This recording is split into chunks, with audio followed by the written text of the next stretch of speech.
Hello students, in our previous session, we have learned the topics systematics, then taxonomy, taxonomic hierarchy, units of classification, and binomial nomenclature from the chapter number 2, that is systematics of living organisms.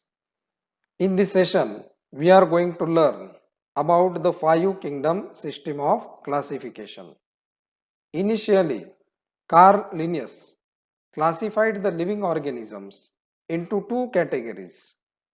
All organisms were grouped only in two categories, that is kingdom Plantae and kingdom Animalia.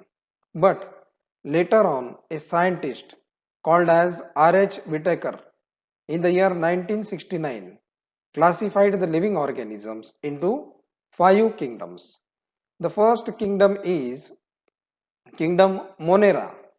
Then second one is kingdom Protista, then kingdom Plantae, kingdom Fungi, and kingdom Animalia.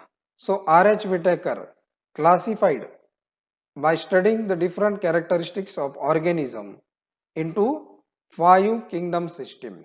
So step by step we are going to see regarding each kingdom. The first kingdom is kingdom Monera. Kingdom Monera contains unicellular means single-celled organism with prokaryotic cell. Then they are found in all types of environmental conditions. Hence they are called as omnipresent. That means they are found in different types of environmental conditions, like some are found in soil, then some are found in water, some are in extreme high temperature regions. So they are found in different environments. Hence they are called as omnipresent. Then some bacteria or some organisms of kingdom Monera are photoautotrophs. Photoautotrophs means they produce their own food material with the help of sunlight, carbon dioxide, water, and in presence of chlorophyll. Hence they are called as photosynthetic or photoautotrophs. Then some are chemoautotrophs, means the organisms carry different types of chemical reaction, and during this process the energy released is used by these organisms to produce their own food material. But majority are heterotrophic in nature, means most of the organisms belonging to kingdom Monera depend on other organisms for their nutrition or food material. Hence they are called as heterotrophic. Then organisms do not have well developed or well defined nucleus. Then DNA is simple. Then it is double stranded, circular. That means DNA is simple structured and it is circular in nature and is a single chromosome and called as nucleoid. Then additionally, small circular molecules of DNA are present and they acts as extra chromosomal genetic material or elements and are called as plasmids. You know that DNA is the genetic material and is transferred during reproduction from one generation to another generation, and accordingly the organisms of new generation develop particular characters. So DNA is the genetic material in most of the living organisms.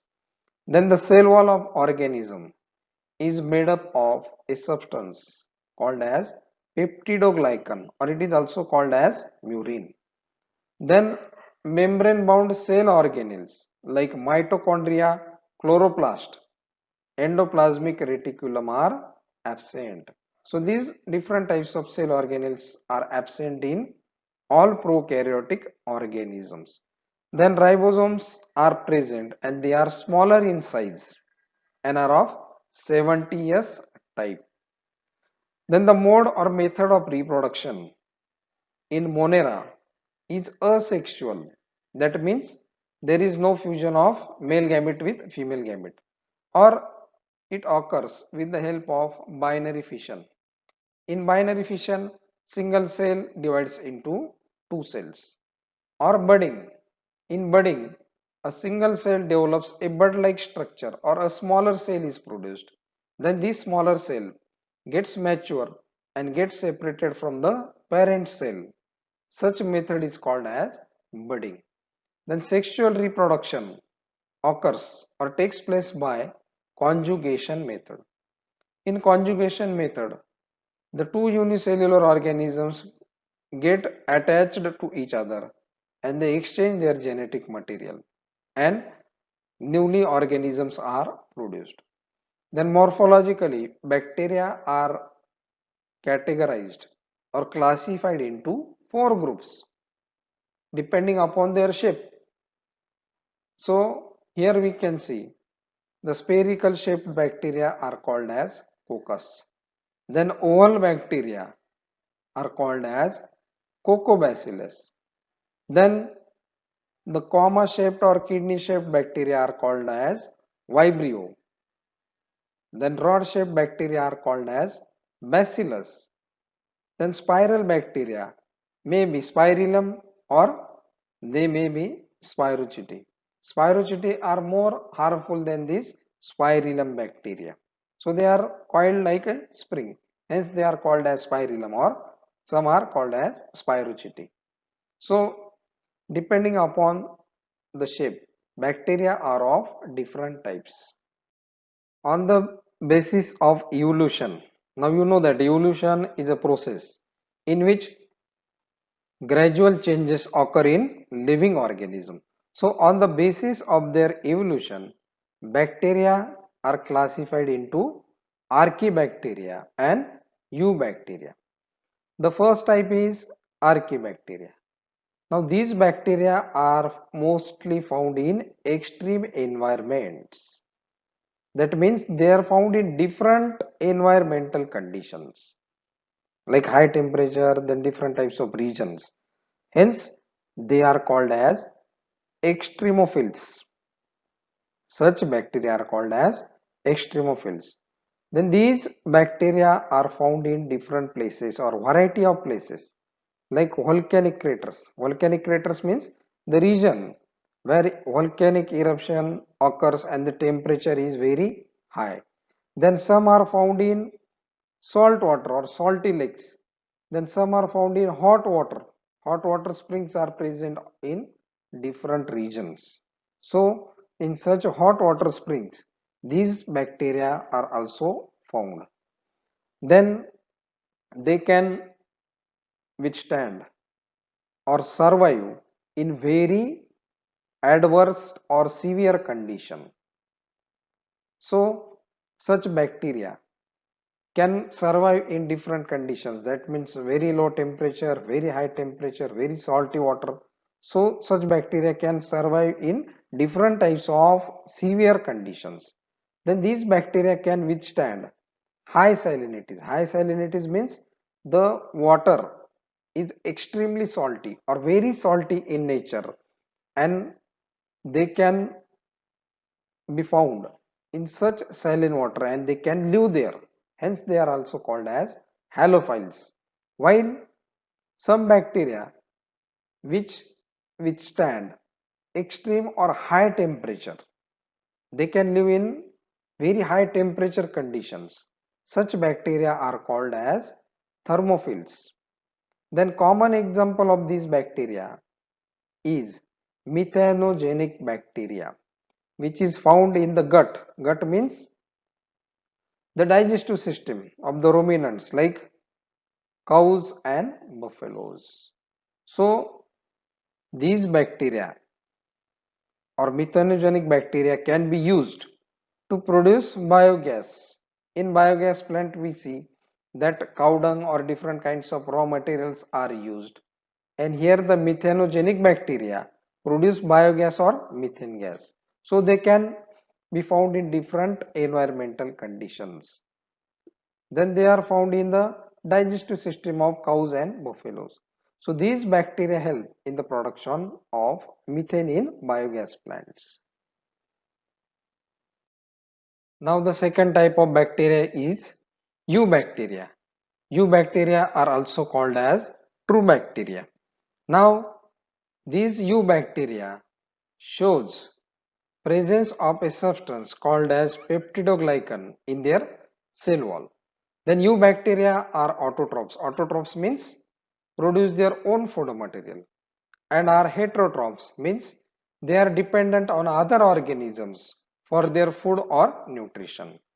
The autotrophs can be photosynthetic, or they are also called as photoautotrophs, like chlorobium, or it is also called as green sulfur bacteria. The name itself indicates green means it shows presence of chlorophyll and can produce its own food material by the process of photosynthesis. And chemosynthetic means organisms produce food material with the help of chemical energy. I have already explained you in our previous slides. So chemosynthetic organisms or bacteria are sulfur bacteria. Then there are some multicellular filamentous forms living in fresh water. So some eubacteria are mostly multicellular means many celled in nature, and they are filament like or thread like in structure, and they are found in fresh water. Here we can see the example called as cyanobacterium, and its example is nostoc. So cyanobacterium is a type of eubacteria, and one of its example is nostoc. So here we see a single filament of nostoc. Then nostoc is having the cells which are joined end to end. They are somewhat oval in shape. Then here we see a cell called as heterocyst. So the heterocyst carry the process of nitrogen fixation. Then the filament is covered by a protective covering of a chemical substance called as mucilage, and it produces a covering called as mucilaginous sheath. So such cyanobacterium, that is nostoc, show presence of chlorophyll pigments like chlorophyll A, then chlorophyll B, carotenes, and xanthophyll. So these are the photosynthetic or chlorophyll pigments found in this filamentous cyanobacterium. So nostoc is one of the example of the cyanobacterium. Most of the eubacteria are heterotrophs. Now you know that heterotrophs means which depend on other organisms for their food material or nutrition. Then most of the eubacteria are decomposers. Now these type of bacteria convert or break down large molecules into simple molecules of minerals. That means they convert complex organic substances into simpler form and carry the process of decomposition. Then some eubacteria can be anaerobic, or they are called as anaerobes. Now anaerobic bacteria means the bacteria which carries respiration in absence of oxygen. Such bacteria or organisms are called as anaerobes. So these bacteria help to carry out the process, that is curdling of milk, means conversion of milk into curds, and this process is carried by the bacteria called as lactobacilli. Similarly, some eubacteria like Azotobacter carry the process of nitrogen fixing, or it is called as nitrogen fixation. That means they convert atmospheric nitrogen into soluble form, and it is useful for different plants. Then some eubacteria like Streptomyces are used in the production of antibiotics. Now you know that antibiotics are used to treat different infections caused by bacteria. Then some bacteria cause composting and degrading of oil. That means they degrade the oil and convert it into simpler form. While some eubacteria are called as pathogens. Pathogens means disease causing organisms are called as pathogens. So certain eubacteria cause different diseases in animals as well as human being. The common diseases caused by the eubacteria are typhoid, cholera, then tuberculosis and tetanus. Then the next type of organism found in kingdom Monera are called as mycoplasma.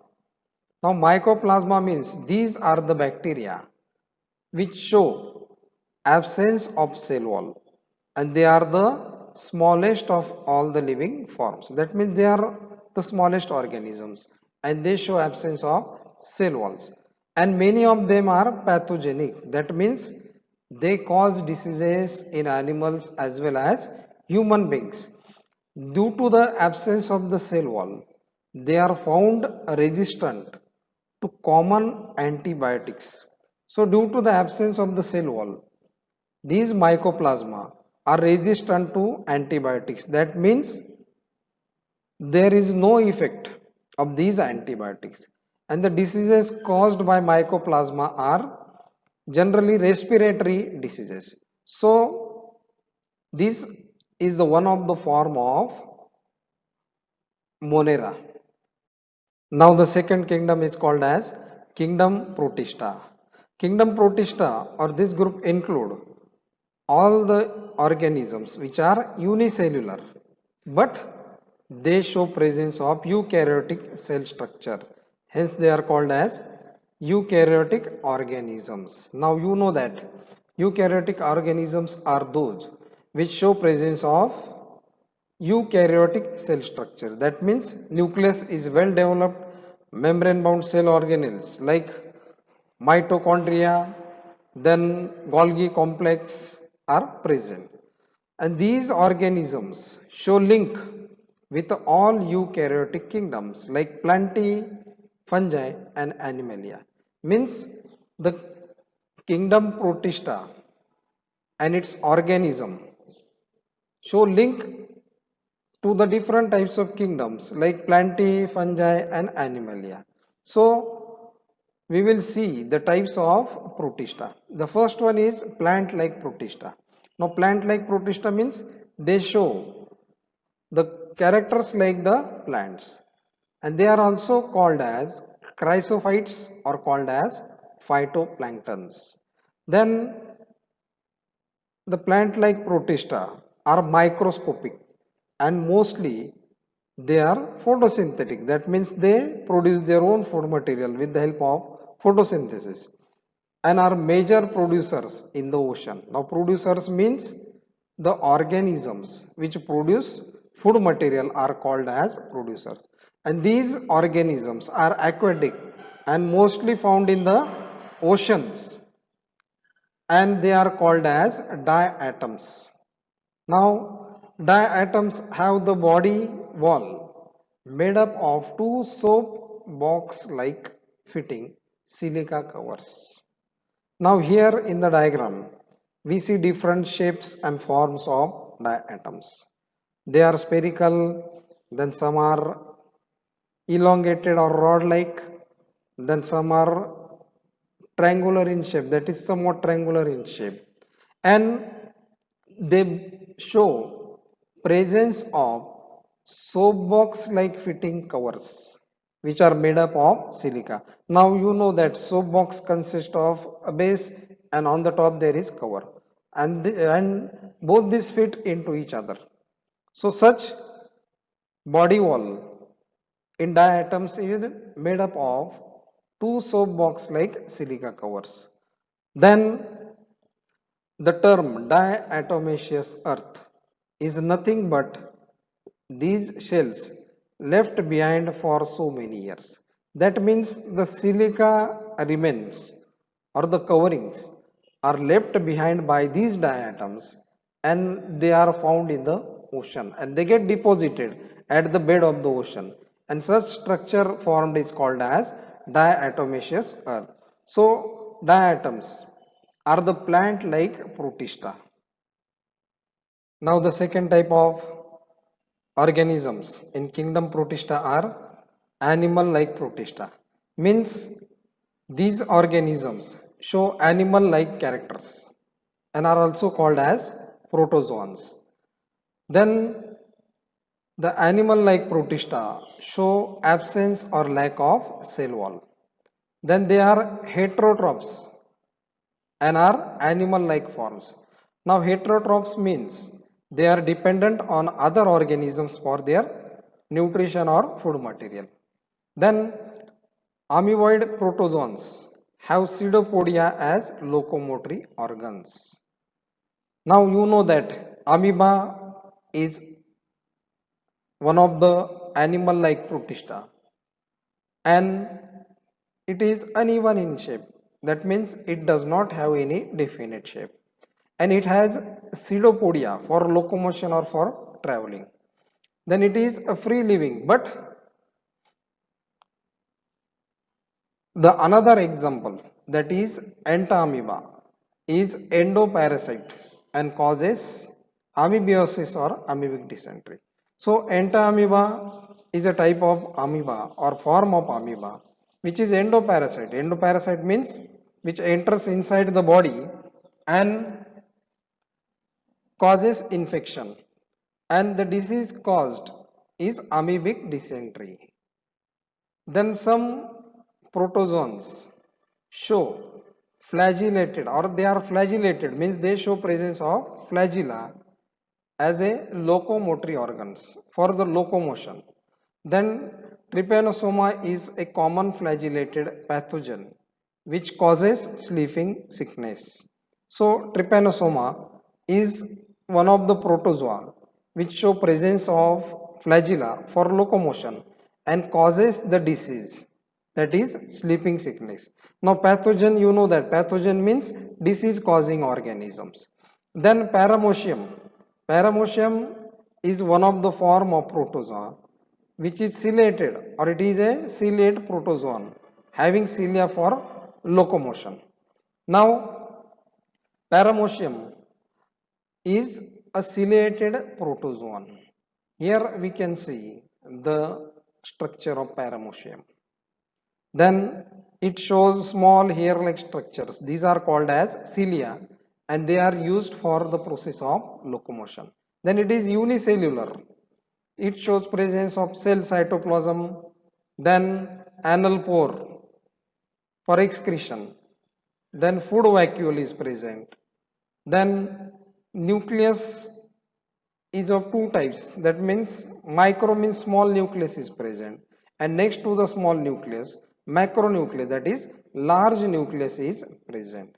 Then it shows presence of a contractile vacuole, an oral groove, or it is a cavity which open on the cell surface through which the food material is taken in. So in paramecium, gullet or cavity opens on the cell surface. Then another type of protozoa called as plasmodium is a sporozoan protozoa. So this plasmodium when enters the human body, it causes the disease malaria. You know that the malaria is transferred from, or this plasmodium, that is sporozoan protozoa, enters the mosquito, and from the mosquito it is transferred to human being, and due to this protozoa the disease malaria is caused in human being. Now the third type of protista are called as dinoflagellates. These are aquatic, that means they are found in water, and mostly marine, that is they are found in sea water, and they are photosynthetic and carry the process of photosynthesis and produce their own food material.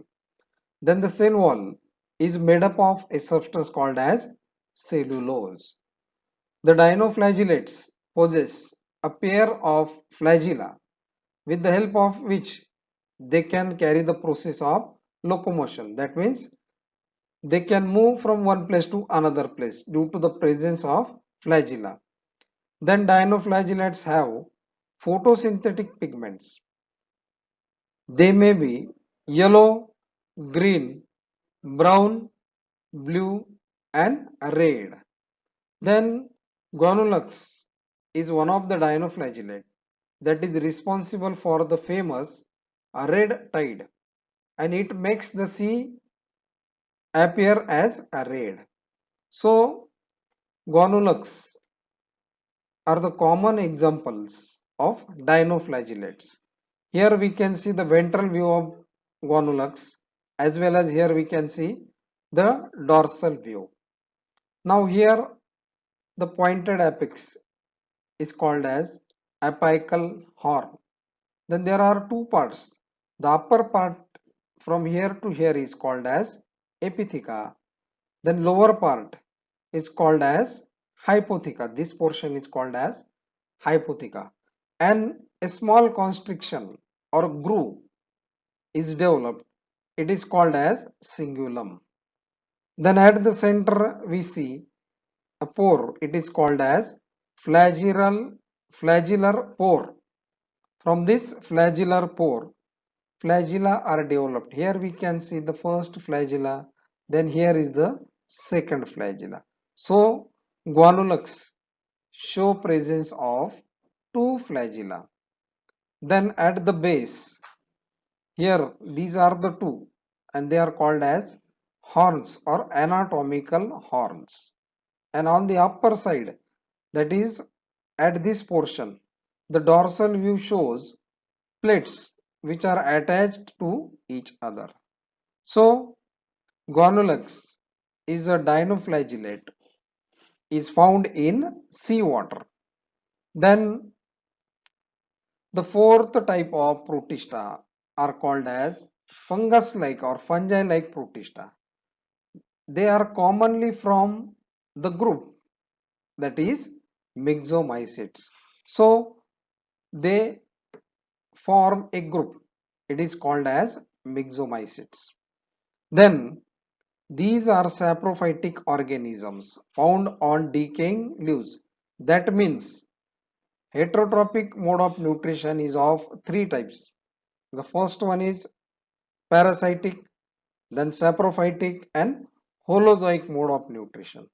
So saprophytic mode of nutrition means in this type of nutrition, the organisms obtain their food material or nutrition from dead and decaying organic matter.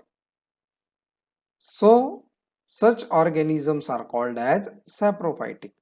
So the fungus-like protista obtain their food material or nutrients from decaying leaves or dead remains of plant. Then their cells come together to form a large mass called as plasmodium. So the cells come together to form a structure called as plasmodium. Then the spores produced by the plasmodium are very tough and survive in very harsh conditions. That means the spores are very tough and they survive in harsh or adverse climatic condition. So you know that there are different climatic conditions. There are high temperatures, then the chemical composition of the soil changes. So these are all the environmental conditions. And from these environmental conditions, the spores are protected due to their toughness. So the fungus like protista are generally having the mode of nutrition that is saprophytic mode of nutrition. Now the fifth type of protista is euglenoids. Now euglenoids lack cell wall but have a tough covering of proteinaceous pellicle. That means the euglenoids show absence of cell wall but they have tough protective covering made up of a layer. This layer is called as proteinaceous pellicle. Then euglenoids show presence of two flagella, one short and another one is long. Then they behave as heterotrophs in absence of light. That means when sunlight is absent, the euglenoids carry the nutrition type, that is heterotrophic mode of nutrition. That means they obtain their nutrition from other organisms. So they are called as heterotrophs.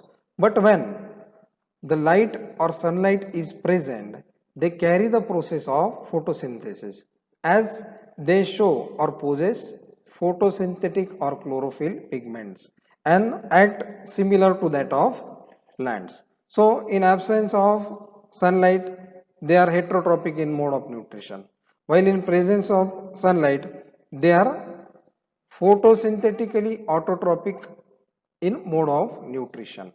Here we can see the diagram of a euglena. At the center or at this point we can see the nucleus. Then inside the nucleus, nucleolus is present. Then next to the nucleus, mitochondria are present.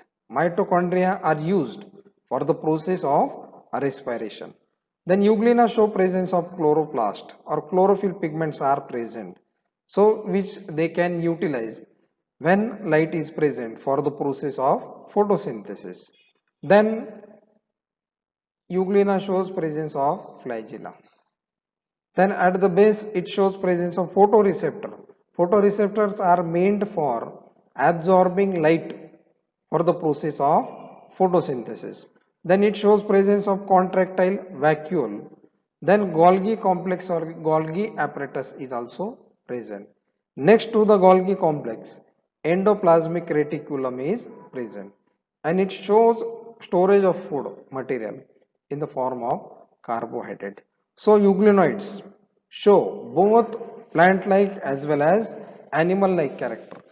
In absence of light, they act like animals. That means they show heterotrophic mode of nutrition. While in presence of sunlight, they carry photosynthesis and act like plant. That is autotrophic or photoautotropic in mode of nutrition. So in this session we have learned the two kingdoms, that is Monera and Protista, from the five kingdom system. Remaining topics we will learn in our next sessions.